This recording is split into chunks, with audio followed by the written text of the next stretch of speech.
Here we are at the console of my LS25. So let's take you a walk through the big picture of what we have here. Unlike your average Carolina Skiff LS25, they normally come with a faux wooden console up in this area here that would include your speedometer and your switches. What I requested was for Carolina Skiff at the time I ordered the boat, they put in a linear switch panel on the flat part of the console right here, which then opened up the rest of the console. Let me turn off this low water alarm. Opened up the rest of the console so I could put my electronics on it. Walking through the electronics themselves, you'll see that I have two Garmin 943 XSVs, one on each side. That they are networked together with the GMS 10 network device that's up under the console. I'll show that in a minute. In the center there is a GMI 20. That GMI 20 is nice. What that shows me right now, the upper gauge is set to the water depth. Yes, it is indeed only 1.2 feet deep here at the dock. And then below it, 10.8, that's the number of gallons of fuel I have remaining on board. The only thing I don't like is as of right now, I have to manually reset that each time. And should I forget, then I'm kind of screwed. I haven't figured out how to get that to automatically reset, so if anyone knows how to do that, that would be wonderful. Down below, the GMI 20 is the SMG4 from Suzuki. That is the factory electronics from Suzuki for their DF250 motor. Really nice, gives you a lot of information. That is also, having that unit installed is what is necessary to move some of the information from not only the motor but also your fuel cell or fuel tank to the NEMA 2000 network. So by installing that, it then provides you what you need to get your fuel information to the NEMA network, which is awesome. Also over here, I have Garmin 215 VHF radio. This one does not have AIS. I did not feel a need to put AIS on this small boat. We don't really go offshore. We really stay inshore, really within the Indian River Bay, so no real value in having AIS. Other than, the obvious parts of it, but I really did not see that as a need. It does have a hailer, which is a PA system or a megaphone system, if you will. You saw the speaker, the ICOM speaker on top of the fiberglass T-top earlier. Comes in very nice. You can actually, 2 or 3 buttons away, and then you're able to shout to somebody on the dock or on the pier, which has been very helpful, especially when you're getting ready to load out and boats cut in front of you. It's not hard to get their attention and save what your sentiment is for them so they can understand exactly how you feel about them cutting you off at the dock. I've done that before. From the factory, the boat does come today with an the R4500 JBL head unit, which is Bluetooth compatible, which is really nice. Sorry, I was getting bitten by a green head. And right above it, in that switch right above it, that used to be had a full-size USB, and it had a phono input so that if you wanted to run your old school iPod into it, you could pipe your music into it. With Bluetooth, that's no longer necessary. So I had that removed, and I had it replaced with a USB and micro USB charger. And for those of you that know, the micro USB will charge your phone very, very quickly, which is awesome. Sorry, I'm getting chewed up right now. And then also I put another one up here on the flat section. This was a cigarette charger kind of receptacle before. I swapped that out with the same unit, micro USB and regular USB-C and a regular USB plug, so that we can quickly charge the phone. You can see that up on my displays. I have on the left hand side I have the chart. Right hand side I've got my engine gauge. That's what I run when I'm running daytime. When I'm running nighttime, I will run video on this side. I do have, turning it on, giving it a minute to fire up here. Come on. I gotta turn this this shallow water alarm off. Okay, that looks like a regular TV right now, but that is actually forward-looking infrared from Psionics. So at night, it gives me vision at night, so I have night vision, and it is perfect for coming back and forth. Other than the fact it's a wide-angle lens, and so you creep up on things kind of quickly. That's probably the one downside of it. But other than that, it does give you nighttime vision. You can see boats, you can see crab pots, you can see buoys, you can see everything you need to see. Sometimes if you're backlit, you're coming into a bright shore, it can cause a problem for you. But other than that, it's been fantastic. Over here on my primary display on my left-hand side, you'll see I have my chart. But that same chart itself, I can move over to radar, put it with my overlay, spin up radar, and then it's going to be a hot mess here because I'm right here at the dock. But once the radar does spin up, you'll see that it's able to pick up everything around it, and you can see that it's more than functional. So at nighttime, all you do is hit the off button once and press it. You can change your color mode to night colors, and then that dims it out for you so that when you're at night you don't have bright light shining at you, it dims it down.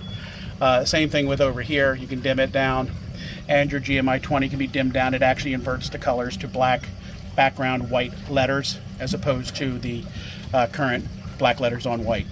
So it's really, really nice. We'll turn this back to daytime colors. Change that back to day colors. I'm going to turn off the radar. We don't need it right now. Pull that ring off, and we're just going to go right to my normal navigation charts and change it back. You'll see on the navigation charts, I've left the four corners the same way they come from the factory with the default settings, but you will see down along the bottom, I have had put our local tide charts down there. Indian River Inlet is the closest one that I can find to me, but it does, even though our tides here at the dock are about an hour behind, it does show me very well where we are in the tide cycle. It tells me the current time, the current water depth at the inlet, and then also sunrise, sunset. Gives me that information as well. So really helpful setup. I decided to go with the two screens simply for the ability to be able to facilitate the night vision on one screen and a chart plotter on the other, so you could follow a line on one and use the other for making sure you're not running into any obstacles while you're underway. So that's pretty much a review of the electronics. The other thing that I had done, two more things I've had done, is I'm going to come out here to the front of the boat. Excuse the way I've got it tied up. I didn't want it banging into the dock. If you look forward, you're going to see I have permanent navigation lights there. Either one on the left, obviously one on the right. Those are my permanent navigation lights. I had my boat guy put those in for me. What that provides for me is the ability to not have to put that stalk light in every single time I go underway at night. And that has been hugely helpful. The other things I've put in here, that shallow alarm's just going to go off, I'm done with it. The other things I've put in here aftermarket would be, I have two fish holders here for trolling, one on each side I've mounted. This phone holder is really clutch right here. Axia Metals, I think is the name of the company, but it's Axia, A-X-I-A, makes the base holder, and the top phone holder is from ProClip. It securely holds my phone, even going through rough chop, which is nice. It's allowed me to position my phone right where I want it, and it's right next to the USB charger, so as I'm underway, the boat's battery is charging my phone, so it works out really, really well.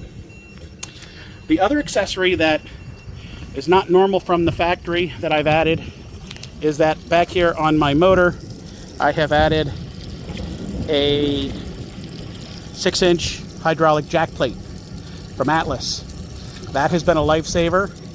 From the factory, they'll tell you this boat will go through 7 inches of water, but if your motor's all the way down, you'll never get through. Even if you trim it up, you're pushing the boat downward as you drive. By having this jack plate, it allows me to lift the motor up, and I have easily gotten through a foot of water, sometimes a little less, and not had any real headache with it, which is awesome. I've also added the two fishing rod holders here in the very back. Those were not factory.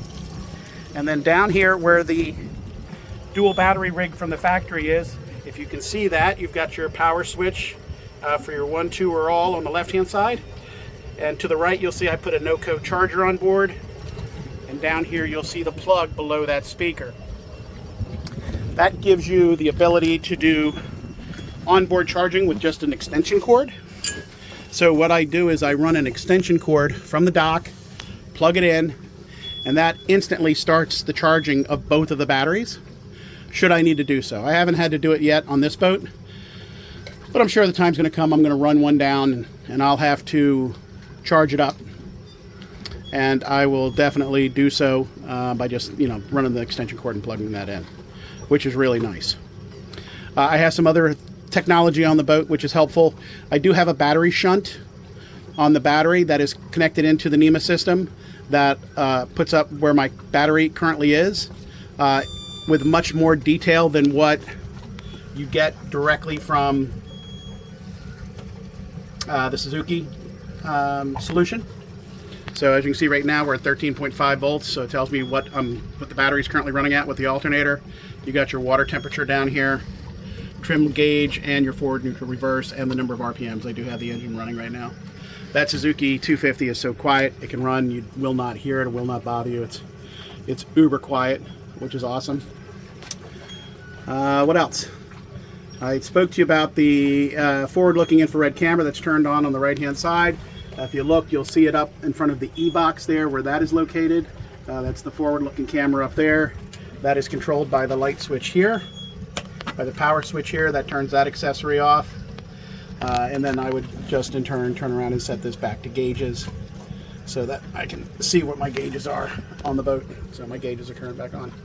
So that's pretty much a walkthrough of my 25 LS Carolina Skiff.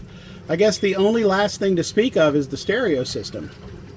So when you buy the fiberglass T-top, it comes with 4 additional speakers. The boat comes from the factory, if you order a radio, with 2 in the front, 2 in the back. When you order the fiberglass T-top that has 4 speakers on the corner, 1 on each corner of the T-top, it also comes with an amplifier, which was great. It does a good job for those speakers. It doesn't do a whole lot to help the other 4 speakers, which are now underpowered comparatively. So I put in a 5.1 channel amplifier to provide me additional amplification for the 4 factory speakers that are mounted low, and that +1 channel allowed me to mount a large JBL subwoofer down here on the side of the console. And to give you an idea of the quality of the work that my boat guy does, we'll swing around here and take a look in the console. I think I have a hat in there. Yeah, I've got a hat down there.